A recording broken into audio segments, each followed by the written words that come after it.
Bueno, entonces para los que no me conocen, mucho gusto. Jorge Alaguna, pediatra y docente de la Universidad Cooperativa. En este momento me estoy desempeñando como pediatra en la unidad neonatal de la Clínica del Prado y como pediatra en el Hospital San Juan de Dios de Río Negro. Entonces, pues como docente tengo mucho contacto con ustedes y espero que más adelante en un futuro, cuando ustedes estén en su internado, poder también compartir con ustedes por allá en Río Negro. Bueno, entonces comencemos con la ponencia sobre la infección urinaria en pediatría. Entonces, como decía Sergio, es un tema de mucho interés. ¿Y por qué es importante hablar sobre infección urinaria en pediatría? Pues recuerden que en el contexto de una enfermedad febril sin foco, la infección urinaria es una de las infecciones bacterianas serias más probable y más importante pues para descartar en el paciente pediátrico. Recuerden que por epidemiología, más del 80% de las infecciones urinarias en pediatría son producidas por los bacilos entéricos gram negativos y dentro de esos bacilos entéricos gram negativos, la E. coli es el principal agente etiológico en esta población pediátrica. Acá coloqué este dato que me pareció muy interesante, que dice que las infecciones urinarias en los pacientes neonatales y sobre todo pues los que son menores de 2 meses, es predominantemente en el sexo masculino. Y eso se los cuento porque a través de los estudios que se han venido haciendo acerca de la infección urinaria, se ha visto que la parte de daño renal congénito ha venido siendo pues un poquito más frecuente. No es tan frecuente el daño o las cicatrices que se producen secundarias a las infecciones urinarias. Entonces, yo pienso que es valioso tener en cuenta este datico. Entonces, para poder seguir hablando de la infección urinaria, yo pienso que tenemos que tener en cuenta y poner eh, en, en- en acuerdo entre todos, pues, las definiciones acerca de lo que es una infección urinaria. Entonces, cuando estamos hablando de infección urinaria, estamos hablando que el árbol urinario, al menos hasta la porción pues, de la uretra, las porciones anteriores de la uretra, es totalmente aséptico, no debe haber bacterias ahí. Cuando un agente bacteriano, pues por lo que nos concierne en este tema, está colonizando y genera una carga de bacterias pues importante, y fuera de eso comienza a generar una respuesta inflamatoria y puede producir unos signos y síntomas pues, compatibles con una infección urinaria. Es que ahí estamos hablando de una infección del tracto urinario. Esa sería nuestra primera definición. Lo segundo que tenemos que hacer cuando nos enfrentamos a un paciente que tenemos una sospecha de una infección urinaria es tratar de determinar si esa infección urinaria es alta o baja, ¿cierto? Cuando estamos hablando de una infección urinaria alta, estamos hablando principalmente de una pielonefritis aguda. Podemos también estar hablando de infecciones como abscesos perirrenales, pero principalmente estamos hablando de una pielonefritis aguda. Cuando estamos hablando de una infección baja, que es principalmente pues, la vejiga y la uretra, estamos hablando de una cistitis, una uretritis, que no es tan frecuente en pediatría, pero obviamente pues también se puede. Eh, en cuanto a lo que les hablaba ahorita, cuando hay una bacteriuria significativa, entonces eso es lo que nos va a hacer guiar un poquito acerca de los diagnósticos que vamos a tener más adelante. Y esta parte de bacteriuria significativa me gustaría detenerme un poquito más adelante. Es muy importante tener en claro el concepto de bacteriuria asintomática. Entonces, recuerden que les dije que en una infección urinaria hay una bacteriuria importante y que nos va a producir un proceso inflamatorio, signos y síntomas. Pero en el caso de la bacteriuria asintomática, como su nombre lo dice, hay una bacteriuria significativa, pero no nos está produciendo inflamación, o una inflamación despreciable y no nos está produciendo ningún signo, ningún síntoma. Entonces, generalmente no vamos a tener que tratarla. Se produce más o menos entre el 1 y el 2% de la población pediátrica e inclusive podría persistir más allá pues, de un año después del diagnóstico. Entonces, en general, esta bacteriuria asintomática no la vamos a tratar. En ictus recurrente, cuando hablamos de ictus recurrente, estamos hablando de eventos menores o en un lapso de tiempo de aproximadamente un año.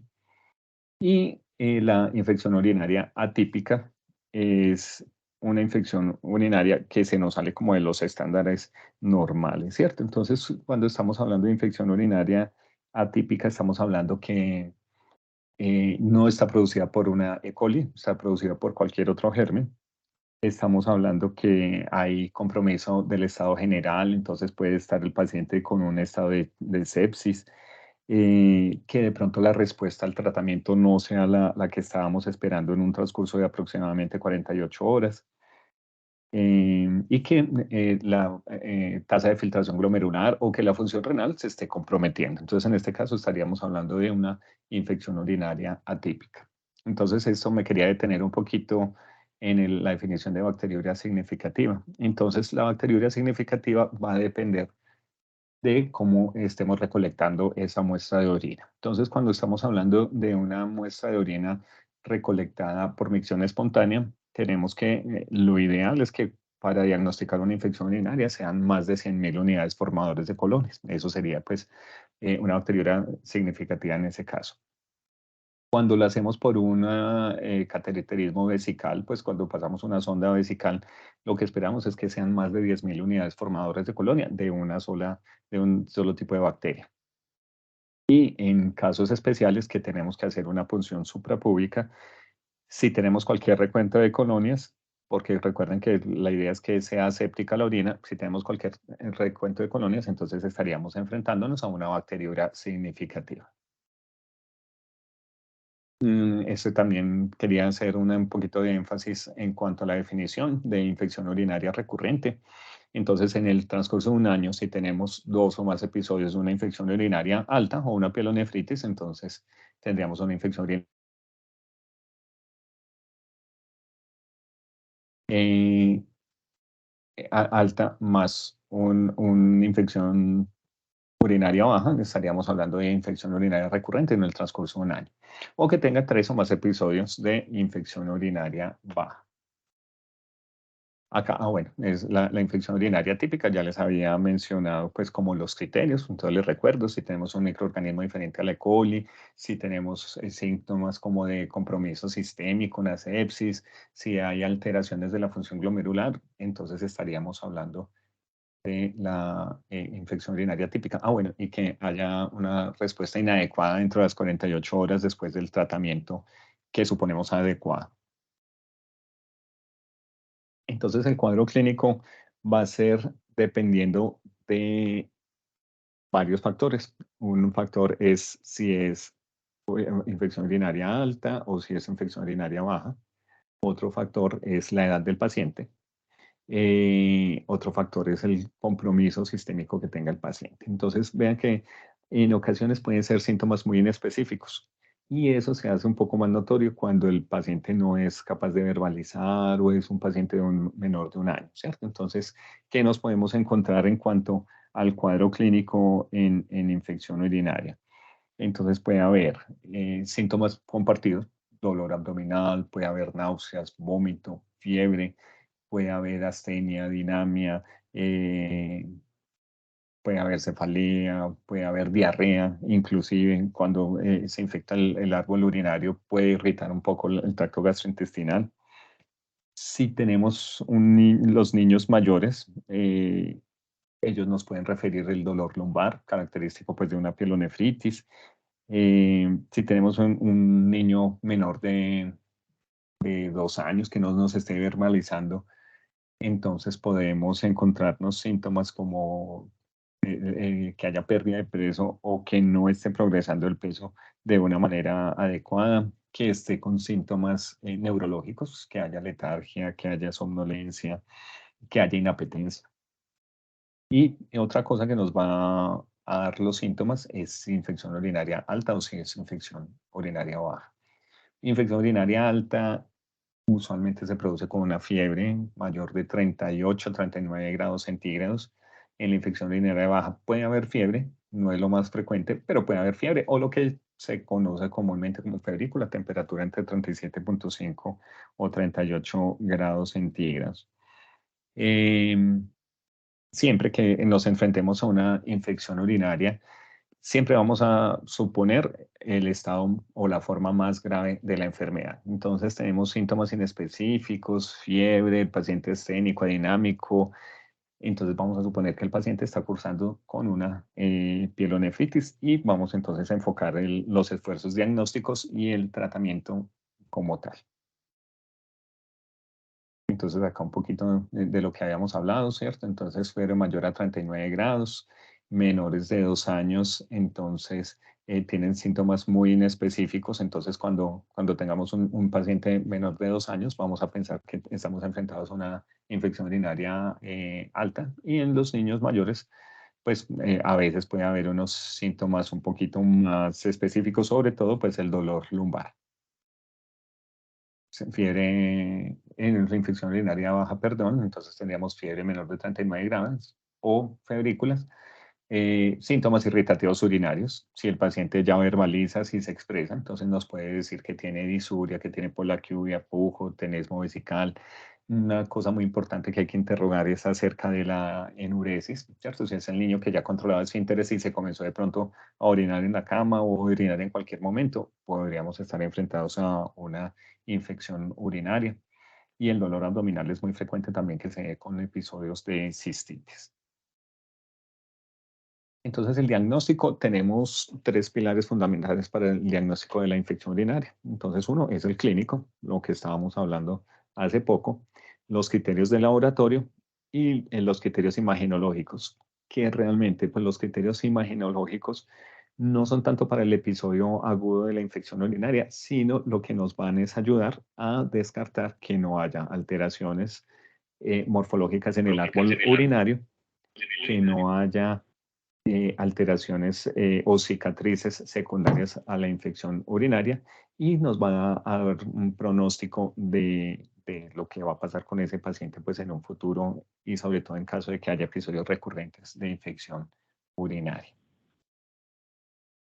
Entonces, en cuanto al laboratorio, tenemos el uroanálisis muy disponible, que el uroanálisis, recuerden que se nos compone de 2 partes principales, es el citoquímico de orina y la evaluación del sedimento. Entonces, el citoquímico de orina, a medida que va avanzando la tecnología, nos hemos encontrado pues muchos artefactos que pueden leer una muestra de orina y nos pueden dar las características eh, bioquímicas de la orina, ¿cierto? A veces, en algunos sitios muy alejados de las grandes ciudades, no tenemos un laboratorio con todos los avances tecnológicos, o a veces no tenemos laboratorio disponible las 24 horas. Entonces, en mi época, sobre todo, había un método muy famoso que se llamaba las centillas o las tiras reactivas, que pues la marca más famosa era Multistick. Entonces, uno ordenaba usualmente un Multistick. ¿Qué es eso? Es una tira que tiene unas almohaditas que reaccionan con la orina. Entonces, dependiendo de las características químicas de la orina, entonces va a reaccionar con esas sustancias que tiene ahí y con una tabla de colores vamos a leerla y nos va a dar ciertas características. Entonces, bueno, básicamente en la tira reactiva o en el sitio químico de orina, ¿qué vamos a mirar? Vamos a mirar varias cosas. Vamos a mirar el pH, vamos a mirar la densidad, vamos a mirar las proteínas, glucosa, bilirrubinas, las estearasas, los nitritos, la sangre, pues sí, la cantidad de sangre que puede haber. Entonces, de lo que más nos vamos a ocupar ahí en el cicloquímico de orina es los nitritos y las estearasas leucocitarias. Entonces, las estearasas leucocitarias son una medida indirecta de la cantidad de leucocitos que hay en la orina. Entonces, los leucocitos se comienzan a alisar, comienzan a perder esa sustancia, entonces eso lo causa pues también la infección. Entonces nos puede hacer suponer que hay una infección urinaria, ¿cierto? Y lo otro son los nitritos. Los nitritos son es un metabolito de los nitratos que hay en la orina, que principalmente las enterobacterias o las bacterias entéricas gram negativas son las que van a producir esos nitritos. Hay muchas otras bacterias que producen infección urinaria que no producen nitritos. Entonces, por eso es que a pesar de que es una prueba que es muy específica, no es tan sensible. Y otra cosa que en pediatría es muy común es que como la orina, para que esos nitritos puedan pasar de nitratos a nitritos, necesita estar un tiempo de aproximadamente 3 a 4 horas dentro de la vejiga para que las bacterias puedan hacer esa degradación de los nitratos. Ya la parte del sedimento sería la parte que hace el bacteriólogo o bacterióloga. Entonces ellos con el microscopio hacen unas tinciones, comienzan a mirar todas esas sustancias que puede haber en el decantado pues, de la orina y dependiendo de esos resultados pues nos va a dar como ciertas características. Entonces ahí que nos vamos a ocupar principalmente de los leucocitos, ¿cierto? Y nos va a decir si hay piuria o no hay piuria. Entonces, piuria, ¿cómo la definimos? Piuria la vamos a definir como más de 10 leucocitos por campo de alto poder en la orina no centrifugada. Cuando ya se hacen otros métodos de decantación, de centrifugación de la orina, entonces decimos que es más de 5 leucocitos por campo de alto poder. Definitivamente cuando tenemos cambio, bueno, perdón, en el sedimento de la orina también vamos a estar pendientes de los cilindros. Los cilindros también nos van a ayudar un poquito a decir si hay una infección urinaria alta o baja. La hematuria nos podría ayudar un poquito a definir, sumando a todos esos criterios, si hay una sospecha de infección urinaria o no. Pero realmente pues, la hematuria aislada pues, no sería como de gran valor en cuanto a la infección urinaria. Y definitivamente cuando nos enfrentamos a un paciente que tiene signos, síntomas de infección urinaria, si le hacemos un examen de orina y tiene cambios que nos hagan sospechar en que hay una infección urinaria, obviamente tenemos que confirmar ese resultado con el urocultivo. ¿Listo? Entonces siempre en la medida de lo posible que podamos, vamos a tomar el urocultivo. Y dependiendo pues de la bacteriura, si es significativa o no, pues nos va a ayudar con ese diagnóstico. Y fuera de eso, ahora con los métodos que hay de diagnóstico, los cultivos siempre pues, nos los van a dar con el antibiograma. Entonces eso nos va a ayudar a guiar el tratamiento. Entonces acá también se hace importante cómo vamos a tomar esas muestras de orina, tanto para el uroanálisis como para el urocultivo. Entonces siempre nos han dicho que en la edad pediátrica, si el paciente no es capaz de controlar los esfínteres, vamos a introducir una sonda vesical y vamos a tomar la muestra. Entonces, eso en el transcurso del tiempo se ha visto que también tiene sus complicaciones, puede haber trauma uretral, pues se producen síntomas irritativos después de pasar la sonda. Se puede producir una infección urinaria secundaria también al paso de la sonda, entonces hay que tener mucho cuidado. Cuando recogemos un parcial de orina por micción espontánea, indicar bien el aseo pues, de los genitales, tratar de no utilizar antisépticos porque precisamente pues, nos podría alterar el cultivo más adelante. No, puede que no nos altere el uroanálisis, pero el cultivo sí no lo va a alterar. Si es por una sonda vesical, pues mirar que sean todas las técnicas asépticas. Obviamente ahí sí se va a hacer una asepsia muy importante para evitar pues iatrogenia. Y si se toma pues obviamente por una punción suprapúbica, igual pues con las mismas indicaciones de unas técnicas asépticas muy adecuadas. Y ya dependiendo pues de los valores de bacterias y del tipo de bacteria que se produce, pues eso nos va a ayudar a confirmar o a descartar ese diagnóstico. ¿Qué otros exámenes se pueden solicitar o están como indicados? Entonces, dependiendo. Usualmente los exámenes como un hemograma, una PCR, una procalcitonina o la de sedimentación en un contexto de un paciente que no esté inestable, pues no nos van a ayudar realmente de mucho, ¿cierto? Si tenemos un paciente que tenemos el estado general comprometido, estamos sospechando una sepsis, obviamente un hemograma, una PCR, una velocidad de sedimentación glomerular, perdón, o velocidad de sedimentación globular, o una procalcitonina en el sitio donde tenga la disponibilidad donde se tome, nos va a ayudar a diferenciar pues, si es una infección bacteriana seria o no. Mm, Las últimas guías, también las últimas recomendaciones, lo que nos dicen es que ojalá en estos pacientes que tenemos una sospecha de una infección urinaria y sobre todo infección urinaria alta, es que tomemos unas pruebas de función renal, mínimo pues una creatinina o un bono nitrógeno o ureico. Entonces, esos otros exámenes que vamos a pedir es dependiendo pues del paciente en que nos estemos enfrentando. Bueno, entonces cuando ya tenemos el diagnóstico de una infección urinaria, entonces lo que tenemos que hacer es instaurar el tratamiento adecuado. Y ese tratamiento adecuado, pues obviamente también va a ser dependiendo de lo que estemos sospechando. Una infección urinaria alta, una infección urinaria baja, la edad del paciente, la tolerancia a la vía oral. Entonces, lo que pretendemos con el tratamiento en la infección urinaria es precisamente evitar todas las complicaciones que se pueden presentar secundaria a una infección urinaria, tanto inmediatas, locales, como pues a futuro. Se ha visto que, y por eso es que se hace tanto énfasis en el tratamiento y en el diagnóstico oportuno y adecuado de la infección urinaria, es porque la infección urinaria puede producir una cicatriz renal. Esa cicatriz renal puede producir daño renal y son pacientes que en un futuro van a tener problemas tales como hipertensión arterial.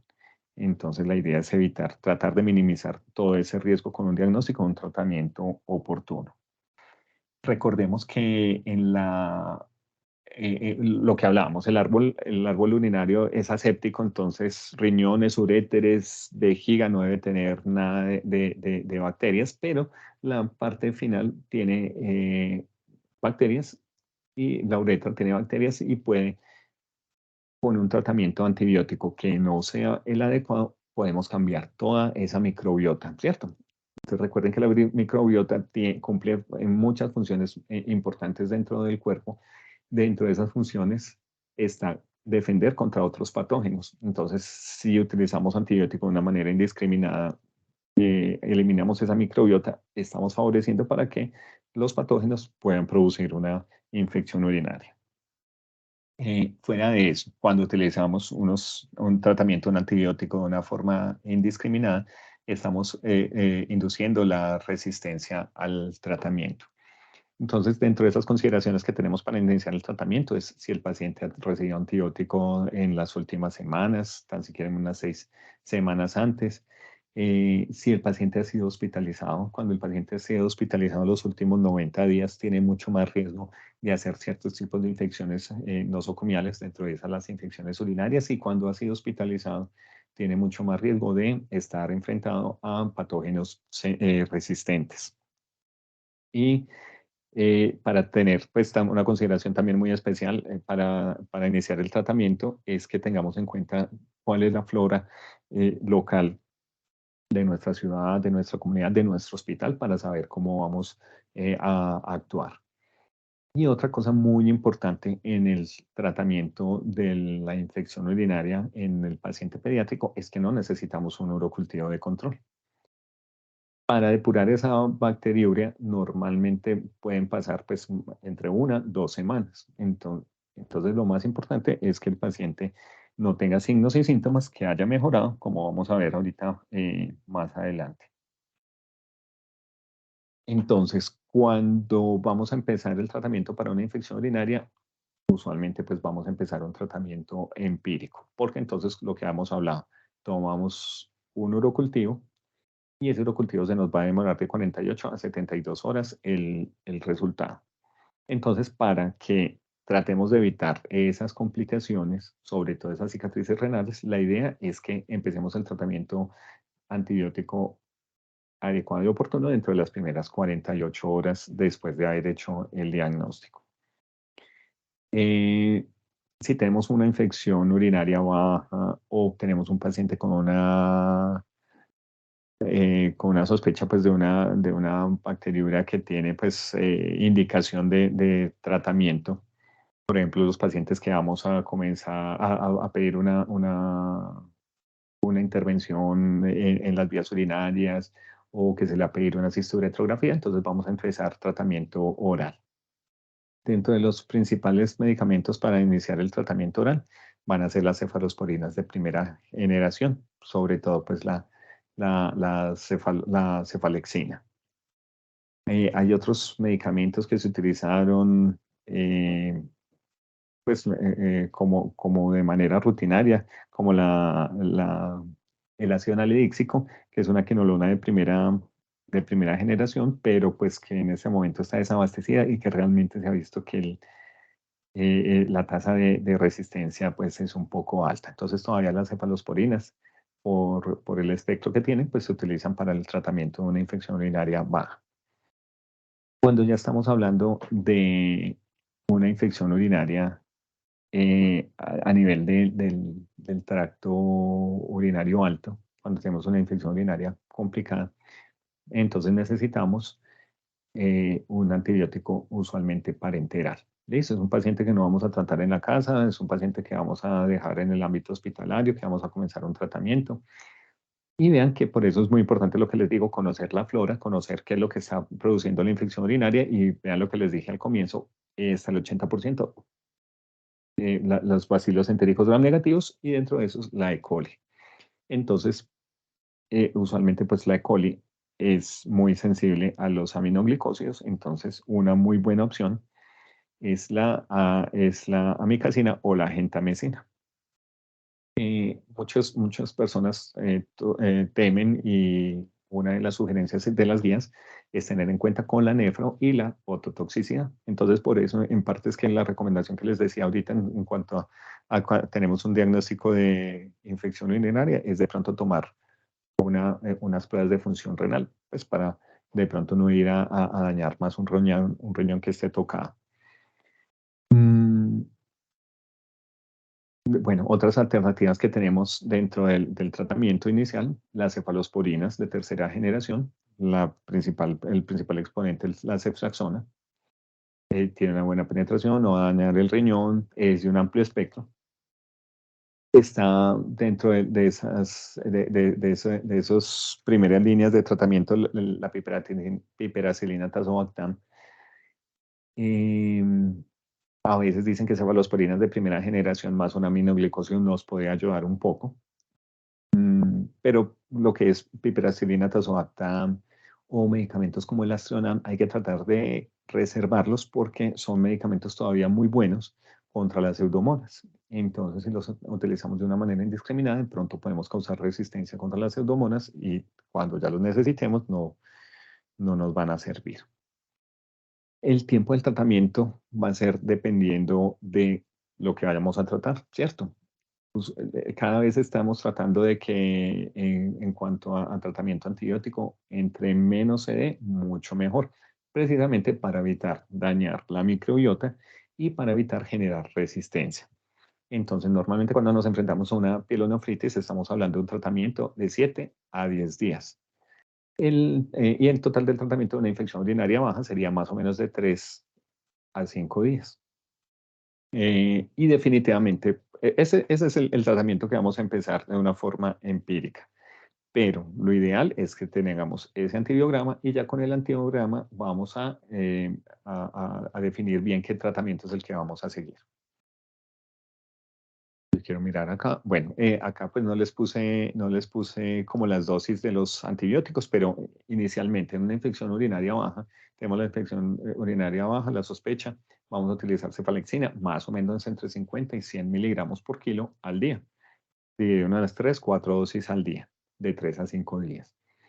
La ceftriaxona vamos a utilizar de 50 a 100 miligramos por kilo día, dependiendo pues del paciente, 1 o 2 veces al día. Y la micacina, que es de las que más se utilizan, vamos a utilizar 15 miligramos 15 miligramos kilo por día. Bueno, entonces ya hablando de la parte de las imágenes diagnósticas, entonces, ¿qué es lo que queremos que con estas imágenes? Entonces, principalmente es descartar que no haya alguna alteración en la estructura del árbol urinario y que de pronto no haya ninguna alteración que nos haga sospechar en un reflujo vésico-ureteral. Afortunadamente, cuando se diagnostica un reflujo vésico-ureteral, hasta el 80% pues, de ese diagnóstico de reflujo vesicoureteral va a ser menos del tercer grado, ¿cierto? Entonces casi siempre es 1, 2 o máximo pues tercer grado. Entonces pues realmente lo que se hace en esos casos es seguimientos, mirar a ver cómo va evolucionando el paciente y usualmente no necesitan pues algún tratamiento ya de pronto quirúrgico o algo más allá. Entonces eso era lo que les decía. Eh, Con las imágenes podemos descartar un daño renal congénito o un daño renal adquirido. Ahora con el avance de las ecografías obstétricas, normalmente se puede definir que no haya cambios en las estructuras de los riñones o de los uréteres in útero. Entonces, si ya traemos un problema congénito, entonces tenemos que comenzar a enfocarnos y estudiar qué es lo que está pasando con ese riñón. Cuando estamos hablando de un daño renal querido, estamos hablando básicamente pues de una cicatriz que casi siempre se produce después de una infección urinaria alta. Eso es muy importante conocerlo porque usualmente pues lo que se quería evitar era a toda cosa que hubiera una cicatriz renal. Y con los últimos estudios se ha visto que las cicatrices renales que de pronto se podrían producir, que son muy bajos, pues es menos como el 2% después de que hay una infección urinaria alta. Sí, eso es significativo y se ha visto que normalmente pues a futuro no pasaría nada. ¿Qué pasaría entonces? Que si ese riñón sigue enfrentándose infecciones urinarias frecuentes, lo que veíamos ahorita, una infección urinaria recurrente, ahí sí puede haber mayor número de cicatrices o cicatrices que afecten mucho más el parénquima, entonces eso nos va a causar problemas en el futuro. Entonces por eso es muy importante tener un diagnóstico acertado de lo que esté pasando con estos riñoncitos. Bueno, entonces dentro de los exámenes que tenemos disponibles en cuanto a imágenes para hacer un diagnóstico adecuado sería entonces la ecografía renal, la cisturetrografía miccional y la gammagrafía con DMSA. Entonces, la ecografía es un examen que es muy disponible, costo-beneficio es bueno. ¿Qué problema tiene esta ecografía renal? Que necesita un operador, es operador dependiente. Entonces, entre más experiencia tenga pues el operador, mucho mejor, ¿cierto? Entre menos experiencia, de pronto más cositas se nos van a pasar. Entonces, de pronto ese es un punto ahora de lo que hablaba Sergio al comienzo. Es un punto de bastante controversia todavía, ¿cierto? Entonces tenemos las dudas de cuándo vamos a mandar una ecografía, cuándo vamos a mandar una cisturetografía, cuándo vamos a mandar una gammagrafía con DMSA. Entonces, todas estas guías lo que han tratado es de unificar criterios para tratar de que todos hablemos un mismo idioma. Entonces, cuando tenemos un episodio de infección urinaria y que sospechemos que es una infección urinaria alta o una pilonefritis, en todos los pacientes estaría indicado una ecografía en ese primer episodio de infección urinaria alta. Entonces, en esa ecografía lo que queremos ver es que no haya dilatación de los riñones, de los uréteres, de las pelvis. La idea es que el operador nos dé una información muy importante y muy completa de todos las piezas del árbol urinario. Entonces, que nos describa muy bien el riñón, que nos describa las corticales, que nos describa el tamaño del riñón, que nos describa cómo está esa diferenciación corticomedular, que nos describan cómo están las pelvis renales, los uréteres, la vejiga, que nos describa o que nos trate de dar algunas indicaciones de si hay alguna complicación, como por ejemplo, hablando pues del daño congénito, como las valvas de uretra posterior tan comunes pues, en los niños cuando tienen esas infecciones urinarias repetitivas y el reflujo vesicureteral. Entonces, con esa ecografía renal la podemos mandar, no tiene que ser pues ahí en ese mismo episodio de infección urinaria, porque sabemos que en muchas instituciones de pronto no va a estar el recurso disponible de forma inmediata. Entonces lo que dicen es que después de las 2 semanas de haber pasado este episodio de infección urinaria, se puede hacer esa infección urinaria, a menos que ustedes estén sospechando de otra afectación, como por ejemplo un absceso renal, ¿cierto? Entonces, la indicación sí sería hacer pues de una manera pronta una ecografía renal, ¿cierto? Bueno, entonces la cistouretrografía miccional y la DMSA, la gamografía con DMSA, son métodos un poquito más costosos, no son tan disponibles, técnicamente son un poquito más complicados y fuera de eso someten a radiación al paciente. Y no es cualquier radiación, siempre es una radiación importante, entonces no es como para estar haciendo esos exámenes de una manera muy rutinaria. Bueno, entonces de pronto acá es donde está un poquito más los puntos de controversia de cuándo mandar una cistoretrografía miccional y cuándo mandar una MSA, una gamografía con DMSA. Entonces, bueno, el 90 de los casos de los reflujos vesicureterales, que la cistoretrografía es la que definitivamente nos va a diagnosticar este tipo de patologías. La ecografía renal nos puede dar como unas luces de si hay o no riesgo, pero la cistoretrografía es la que nos va a decir si hay definitivamente un reflujo vesicureteral. Pero lo que les mencionaba anteriormente, afortunadamente el 90% de los diagnósticos de reflujo vemos que es un daño renal que casi siempre es congénito y que es entre el 1 y segundo grado, entonces realmente pues no hay mucho que hacer ahí, ¿cierto? Y normalmente, pues el 90% de los pacientes con infección urinaria afortunadamente no presentará recurrencias, entonces no vamos a necesitar o que estemos haciendo este examen frecuentemente. Bueno, la gamografía con DMSA, entonces este es el gol estándar para diagnosticar una pielonefritis aguda, ¿cierto? Lo que les mencioné anteriormente. No está muy disponible, es radiación, técnicamente es difícil, entonces pues realmente costo-beneficio no justifica mandar una MSA para pues un diagnóstico que lo podemos hacer de una forma clínica. Entonces por eso yo les hago mucho énfasis en que se haga un esfuerzo clínico, semiológico para llegar al diagnóstico adecuado de una pielonefritis, ¿cierto? Pero entonces siempre que tengamos un paciente cuando le diagnosticamos una infección urinaria alta, le vamos a mandar una DMSA más o menos entre los 4 y 6 meses después de que tuvo el último episodio de pielonefritis. ¿Y qué nos va a decir este estudio? Si hay una cicatriz o no.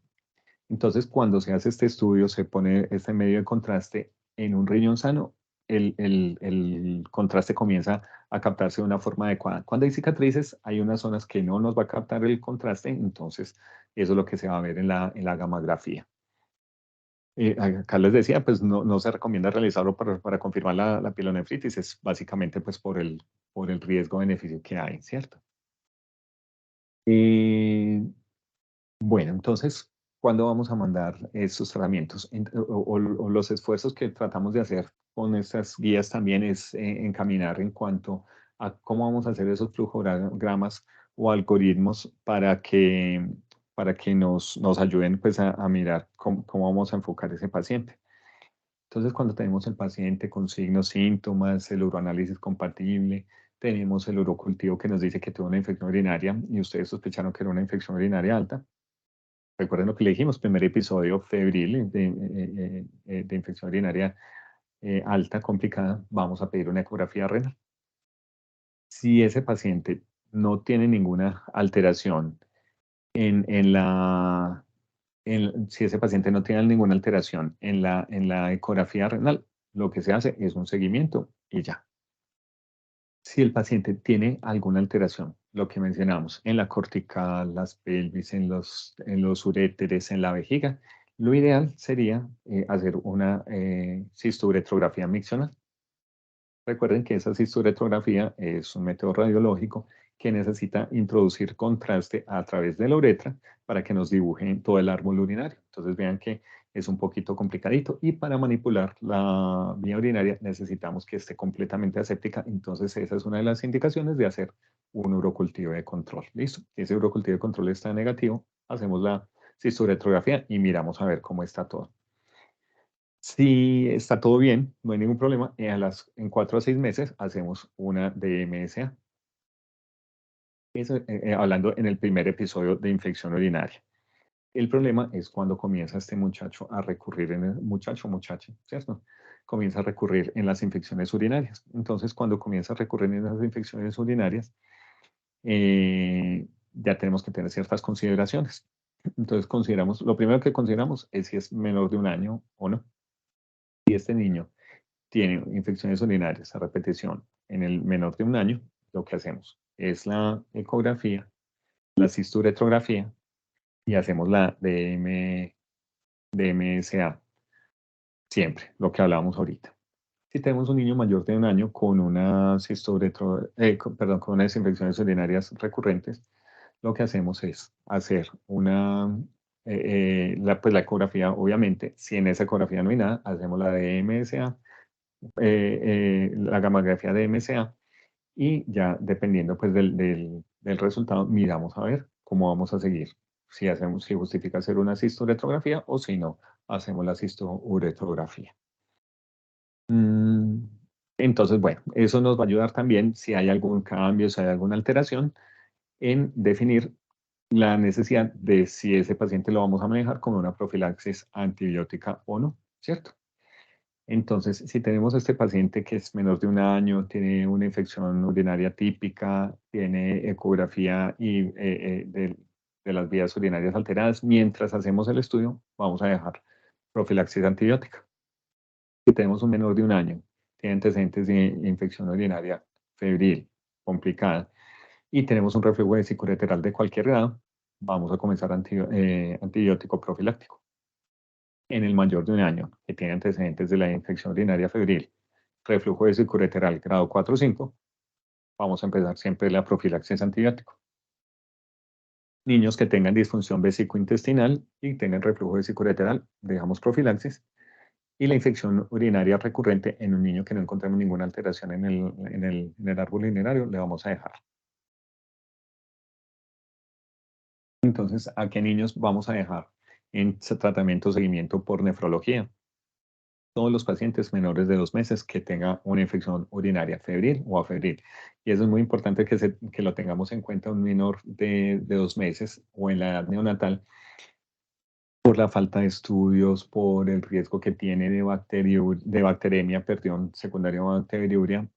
Siempre hay que contemplar el peor escenario, entonces siempre hay que tratarlo como una infección urinaria alta y como una sepsis neonatal. El paciente que tenga una ecografía, una cisturetrografía o una DMSA alterada, entonces vamos a mandarlo a nefrología. Todos los pacientes que tengan una infección urinaria atípica, la infección urinaria recurrente, que tenga una patología concurrente, como por ejemplo la urolitiasis o hipercalciuria, que definitivamente le encontramos cicatrices pielonefríticas en la gammagrafía, cuando es una infección urinaria que no es por una bacteria, sino por un hongo. Y los pacientes que hayan tenido alguna alteración renal, sobre todo los trasplantados renales. Bueno, ¿qué antibióticos, perdón, vamos a utilizar para la profilaxis antibiótica en la infección urinaria recurrente o con estas alteraciones que mencionamos? Es el trimethoprim sulfa, a dosis de 2 miligramos kilo día, una sola dosis nocturna.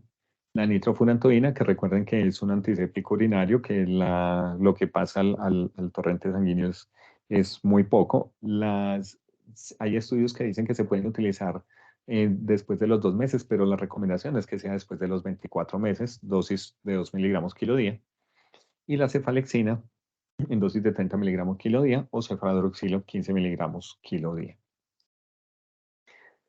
Bueno, entonces, como conclusiones grandes, quiero que nos llevemos la idea de que a veces se hace un sobrediagnóstico de la enfermedad, pero también, y algo un poquito más grave, es que se hace subdiagnóstico de la enfermedad. Entonces, es muy importante tener en cuenta todos esas indicaciones para poder diagnosticar de una manera adecuada la infección urinaria, que es una de las causas en las que más se utiliza de una forma inadecuada la infección urinaria. Si se hace un sobrediagnóstico, pues se manda antibióticos sin justificación, o a veces se comienza una antibiótico terapia que no es la indicada. A veces me ha tocado muy frecuentemente que no se manda el urocultivo, entonces quedamos con una terapia empírica ciegas, ¿cierto? Muchas veces no se mandan los estudios complementarios que se necesitan, o a veces se mandan estudios innecesarios que no nos van a ayudar y que definitivamente pues no nos van a aportar mucho. Y eso causa pues alteraciones en el paciente, en el sistema de salud, pues por todos los costos, ¿cierto? Entonces, pues la idea, la invitación es a hacer un diagnóstico, tratar de unificar los criterios pues para hacer un diagnóstico adecuado y con ese diagnóstico adecuado hacer comenzar con todo el enfoque del tratamiento y el seguimiento adecuado. Muchas gracias. No sé si tienen alguna pregunta, duda.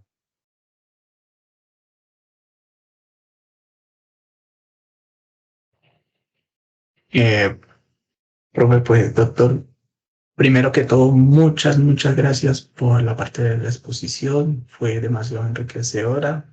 Aquí hay personas que están en este momento viendo pediatría, entonces ayudó mucho a consolidar conocimiento, algunas dudas que ya se tenían hechas, entonces se resolvieron con esta charla. Entonces, súper bueno. Eh, una situación. El doctor Jorge Andrés Castrillón tiene una pregunta. eh, Dice que en pacientes con diagnóstico de diabetes mellitus tipo 1, si el manejo es igual, o si el seguimiento es igual, o si el tiempo de duración del tratamiento es igual. Quería preguntar eso. Entonces, en estos casos especiales, en cuanto a pues, ya diabetes tipo 1, básicamente la epidemiología es la misma. El enfoque y el tratamiento es completamente igual. Como les digo, obviamente, y sobre todo por el antecedente que tienen de pronto como una especie de inmunosupresión, tratar de hacer un urocultivo para que el tratamiento sea dirigido y sea lo adecuado, pero inicialmente va a ser exactamente lo mismo.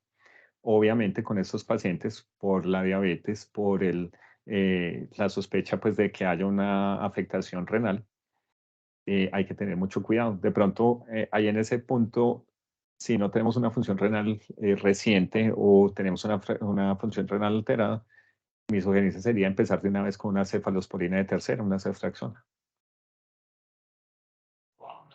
Perfecto, doctor. Yo tengo una pregunta. Quería saber, por ejemplo, cuáles eran los, digámoslo así, como las indicaciones, como de enviar un urocultivo o un uroanálisis al terminar el tratamiento, porque pues normalmente, como pues usted lo explicó, o sea, mejoría clínica, entonces ya se sabe que la infección urinaria estaría resuelta, pero por ejemplo, si se necesitara algún estudio adicional para saber si se tiene mejoría o no mejoría clínica, ¿qué tipo de indicaciones tendría? Entonces, el uroanálisis y urocultivo de control en caso de que tengamos una evolución torpe, que no haya mejoría de la fiebre o de los síntomas en las 48 horas, mandaríamos un uroanálisis y un urocultivo de control. Otra indicación, sobre todo del uroanálisis, perdón, del urocultivo, sería después de que tenemos una indicación de una cistoretrografía miccional, porque recuerden que tenemos que poner medio de contraste a través de la uretra, entonces tenemos que manipular el árbol urinario, entonces ahí haríamos un urocultivo para ver que si esté aséptica la vía urinaria y no vayamos a causar una pielonefritis iatrogénica. Esas serían como las únicas indicaciones de un urocultivo y un uroanálisis de control. Súper, doctor, está súper bien. Eh, una cosa, acabé de pasar el enlace de la asistencia. Aquí está en la parte del chat y quería preguntar si alguna otra persona tiene alguna duda, alguna pregunta para el doctor.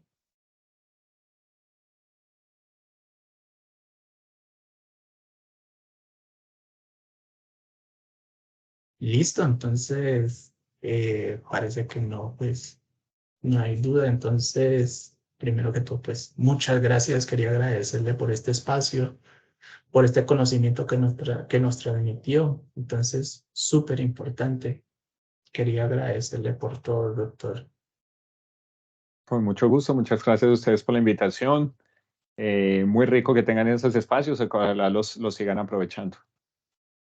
Y cualquier cosa a Listo, la doctor. orden, en lo que les pueda colaborar. Listo, muchas gracias.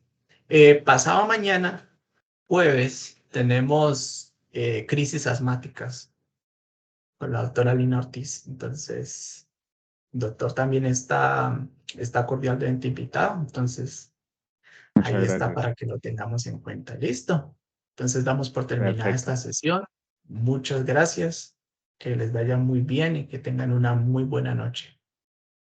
Buenas noches. Feliz fin de semana, que esté muy bien. Hasta luego.